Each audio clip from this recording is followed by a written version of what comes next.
Right now, there are more people on Facebook than there were on the planet 200 years ago. Humanity's greatest desire is to belong and connect. And now we see each other. We hear each other. Grandpa, I love you. I love you. Why want to take a picture? We share what we love, and it reminds us what we all have in common. Dug out alive and well after 7.5 days. If you believe in yourself, you will know how to ride a bike. Rock and roll! So now technically your device is on. Can you tell? Oh, that's exciting! And this connection is changing the way the world works. Governments are trying to keep up. No, we can't test the freedom. And older generations are concerned. Many people are very concerned about tomorrow. They could get worse next year. The game has new rules. The next 27 minutes are an experiment. But in order for it to work, you have to pay attention.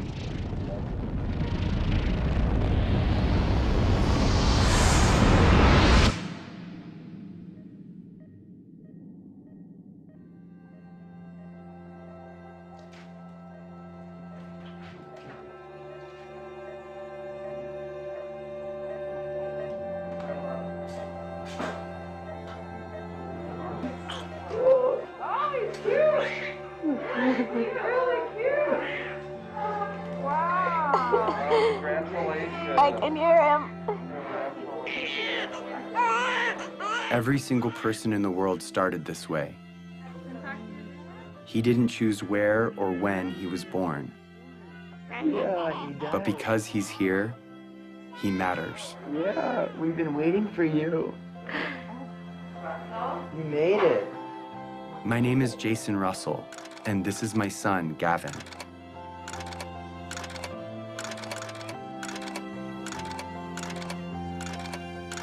He loves jumping on the trampoline, being a ninja, and dancing. What are you doing? Thank you, Snow Angel. How do you do that? You do this. And just like his dad, he likes being in movies. Action. Look up! Look out, people! It's a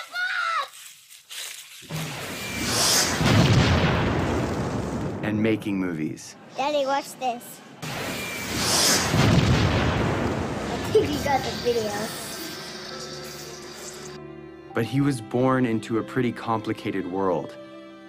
And as a dad, I want him to grow up in a better world than I did. And because of the course of events in my life, I see a way to get there. It has become my job. Who are you to end a war? I'm here to tell you, who are you not to? Hey, Gavin, what's up? Years before Gavin was born, the course of my life was changed entirely by another boy. And who's this right here? Jacob. Who's Jacob? Jacob is our friend in Africa.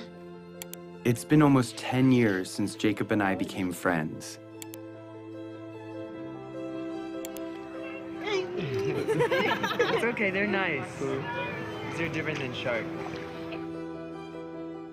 But when my friends and I first met him in Uganda, in Central Africa, it was in very different circumstances. He was running for his life.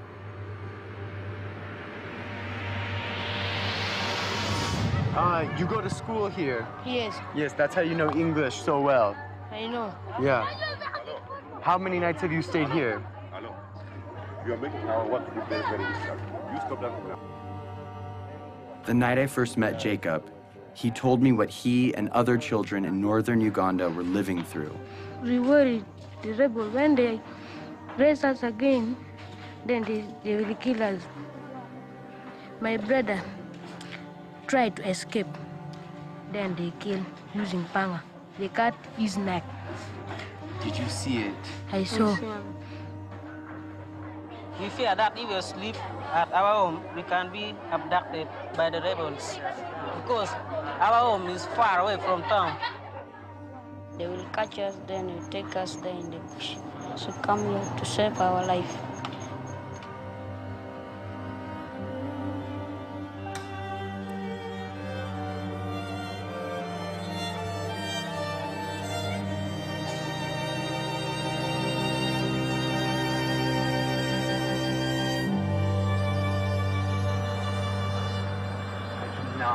This is surreal. You cannot believe it.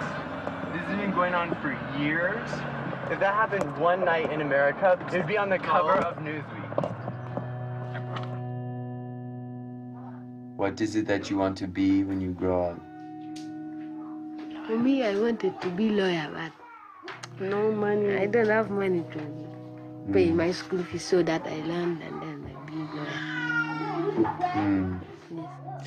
After spending a few weeks with Jacob, he told me something I would never forget. So it is better when you kill us. And if possible, you can kill us, you kill us. For us, we don't want now to stay. Because You don't want to stay on Earth. We are only two, no one taking care of us. We are not going to school. So You would rather die than stay on Earth. Yes. Even now. Even now. Are we going to stay in our future? He told me more about his brother and what he would say to him if he were still alive. I love you, but now I miss you. So it is better when we meet. We are going, even if we are not going to meet, but we may meet in heaven, you see. So it is better. I will not talk much. I will start something. Because if I saw my brother once again, I don't.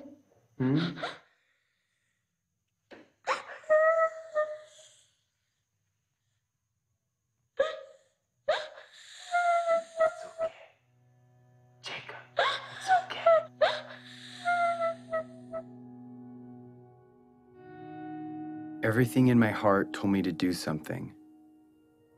And so I made him a promise. And we are also going to do everything that we can to stop them. Yes. Do you hear my words? Yes. You know what I mean? Yes. Yes. We're going to stop them. We're going to stop them. I made that promise to Jacob, not knowing what it would mean. But now I do. Over the past 9 years, I have fought to fulfill it. And the fight has led me here, to this movie you're watching. Because that promise is not just about Jacob or me. It's also about you. And this year, 2012, is the year that we can finally fulfill it. And if we succeed, we change the course of human history. But time is running out. To level with you, this movie expires on December 31st, 2012. And its only purpose is to stop the rebel group, the LRA, and their leader, Joseph Kony. And I'm about to tell you exactly how we're going to do it.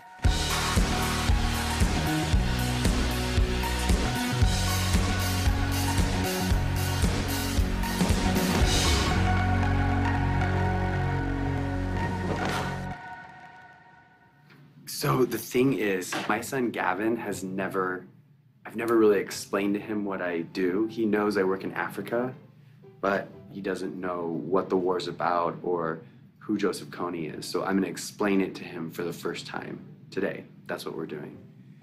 So Gav, are you ready? Yeah. I'm gonna ask you some questions, and you can just look at me and answer the questions to me. I'm kind of nervous. What do I do for a job? I stop the bad guys from being mean. Who are the bad guys? Do you know where Star Wars people. Star Wars people? Yeah. Those are the bad guys? Yeah. Can I tell you the bad guy's name? Yeah. This is the guy, Joseph Kony. He's the bad guy? Yeah. Who's this? Jacob. Joseph Kony, he has an army, okay? And what he does is he takes children from their parents and he gives them a gun to shoot, and he makes them shoot and kill other people. But they're not going to do what he says because they're nice guys, right? Yeah, they don't want to do what he says, but he forces them to do bad things. What do you think about that? Sad. I couldn't explain to Gavin the details of what Joseph Kony really does. Because the truth is, Kony abducts kids just like Gavin.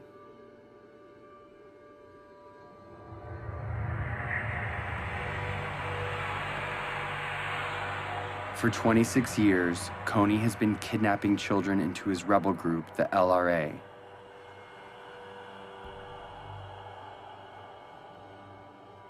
Turning the girls into sex slaves. And the boys into child soldiers. He makes them mutilate people's faces. And he forces them to kill their own parents. And this is not just a few children. It's been over 30,000 of them. And Jacob was one of those children.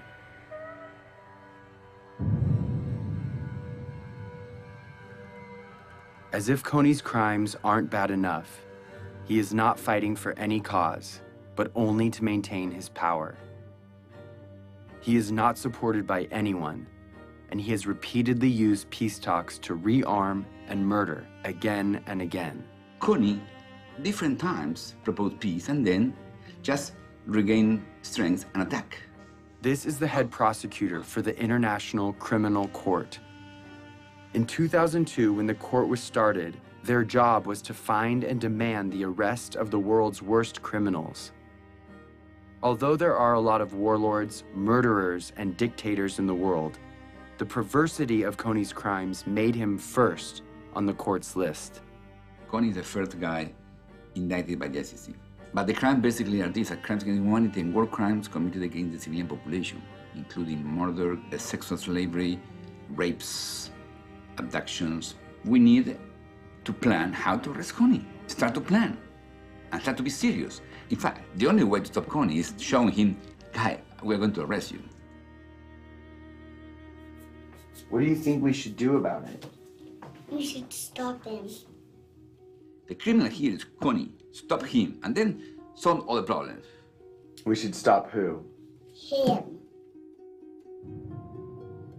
It's obvious that Kony should be stopped. The problem is 99% of the planet doesn't know who he is. If they knew, Kony would have been stopped long ago.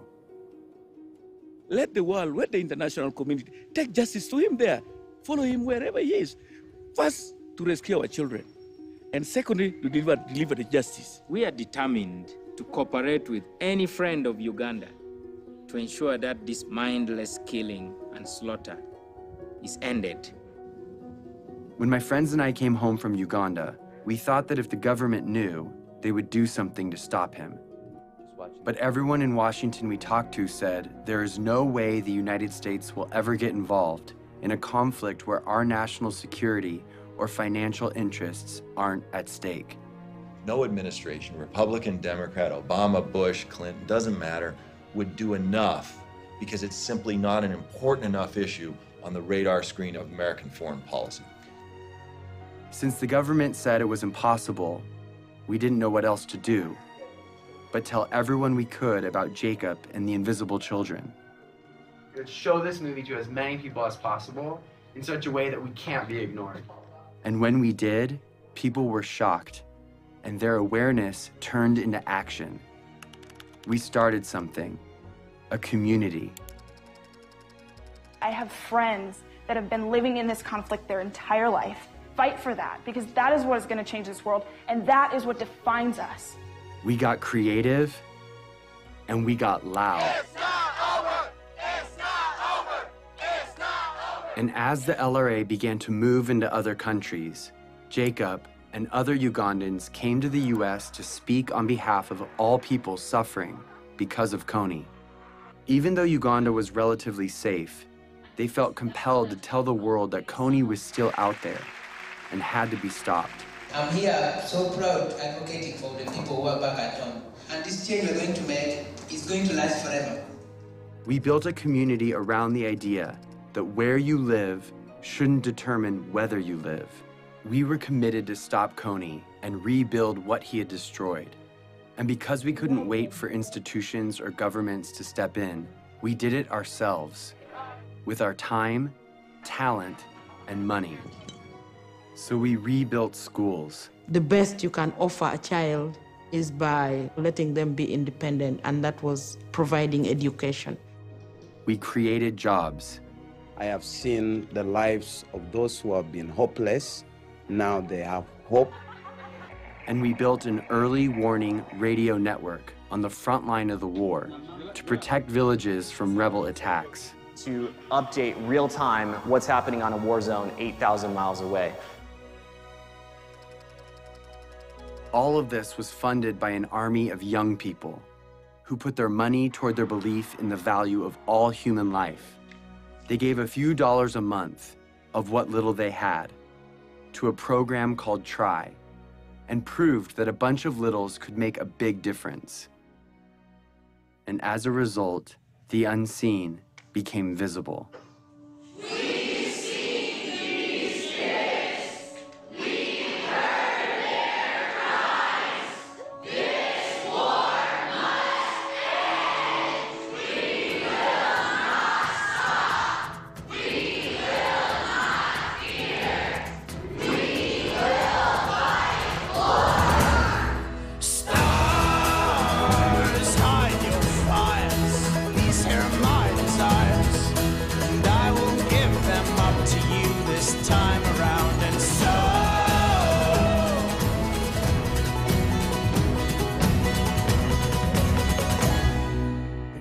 I've talked to people from Mexico, from Canada, from every other state that I can think of. We're all doing this for the exact same reason, and we're all coming from completely different places. This is what the world should be like.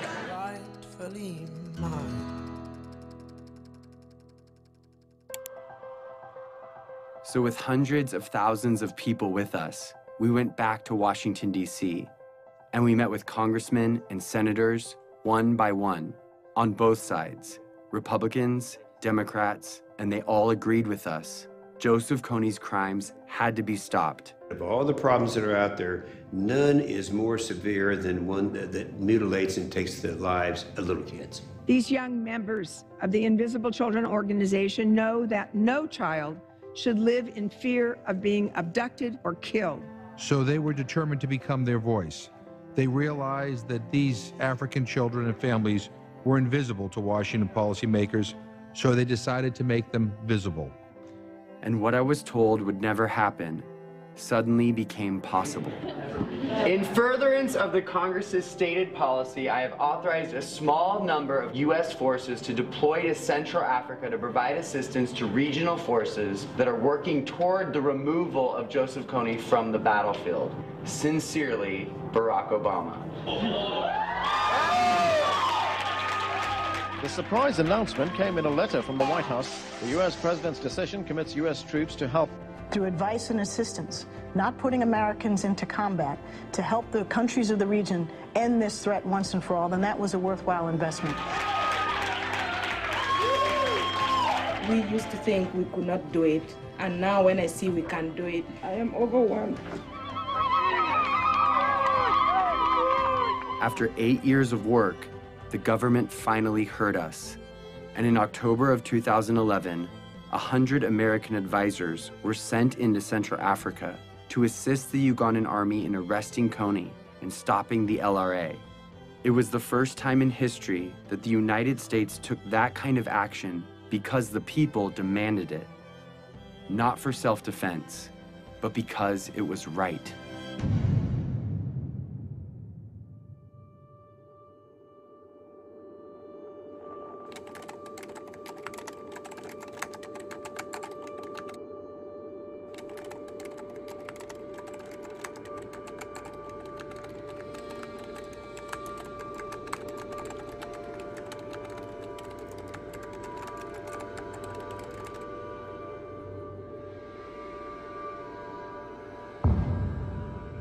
We've come so far, but Kony is still out there.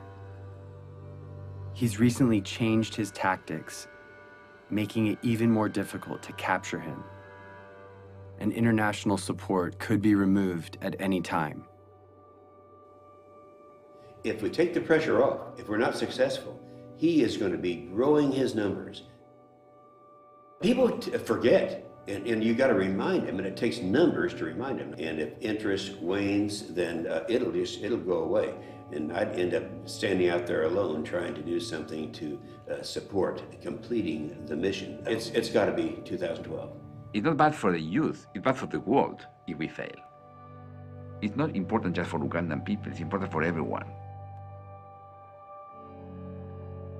It's hard to look back on some parts of human history, because when we heard about injustice, we cared, but we didn't know what to do. Too often, we did nothing. But if we're going to change that, we have to start somewhere. So we're starting here with Joseph Kony, because now we know what to do. Here it is. Ready? In order for Kony to be arrested this year, the Ugandan military has to find him. In order to find him, they need the technology and training to track him in the vast jungle. That's where the American advisors come in. But in order for the American advisors to be there, the US government has to deploy them. They've done that, but if the government doesn't believe the people care about arresting Kony, the mission will be canceled. In order for the people to care, they have to know, and they will only know if Kony's name is everywhere.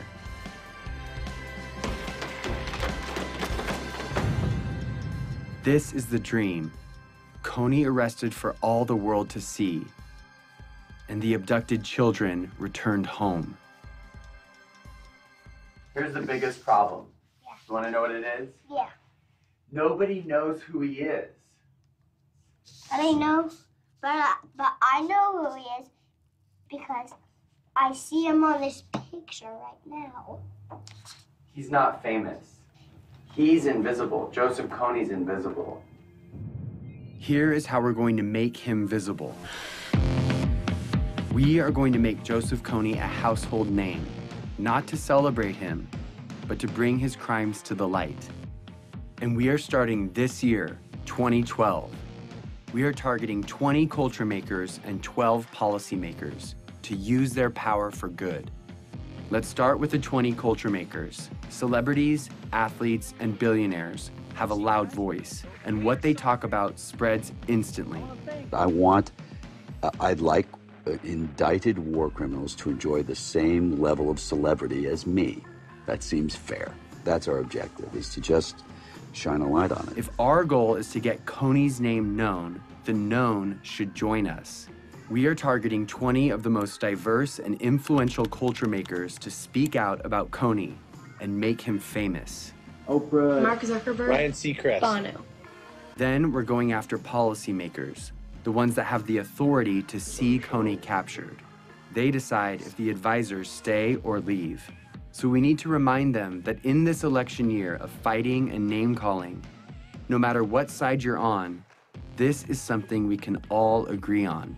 If a senator or congressman notices 25 phone calls on any issue, on any given day, it is noted. When citizens, by the hundreds of thousands, start demanding that our government do something, suddenly it becomes in the national interest of the United States government to respond to this problem. We've identified the 12 policymakers that could change the game regarding Kony, so we're targeting them. On our website, we've made it easy to write them directly, call them, meet with them, and get their attention. If my son were kidnapped and forced to kill, it would be all over the news. So we are making Kony world news by redefining the propaganda we see all day, every day, that dictates who and what we pay attention to. A lot of people feel powerless to communicate their ideas. They think that, okay, you know, I'm not a corporation, I don't own my own magazine or news station, I just don't have any say. But seeing what I've done, I think it's empowered a lot of people to realize that one individual can make an impact. And I actually want to demystify and say, here are these really simple tools. Go out and rock it. And that's just what we intend to do. Our goal is to change the conversation of our culture and get people to ask, who is Joseph Kony? We have printed hundreds of thousands of posters, stickers, yard signs, and flyers that are right now, today, being put up in major cities all over the world. We have thousands of Kony 2012 bracelets that we want everyone to wear, this year only. Each bracelet has a unique ID number. Input that number and you enter the mission to make Kony famous. You can geotag your posters and track your impact in real time. Everything you need is in a box called the Action Kit. It has 2 bracelets, one for you and one to give away. And if you want to help fund our life-saving programs, donate a few dollars a month through Try, and you can have the Action Kit for free. Start making Kony famous today, but all of these efforts will culminate on one day, April 20th, when we cover the night. This is the day when we will meet at sundown and blanket every street in every city till the sun comes up. We will be smart and we will be thorough. The rest of the world will go to bed Friday night and wake up to hundreds of thousands of posters demanding justice on every corner.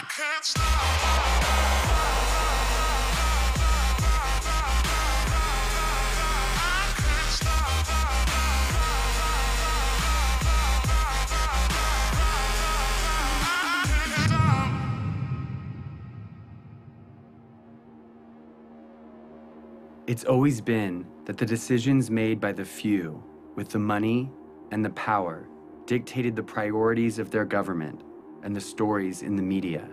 They determine the lives and the opportunities of their citizens.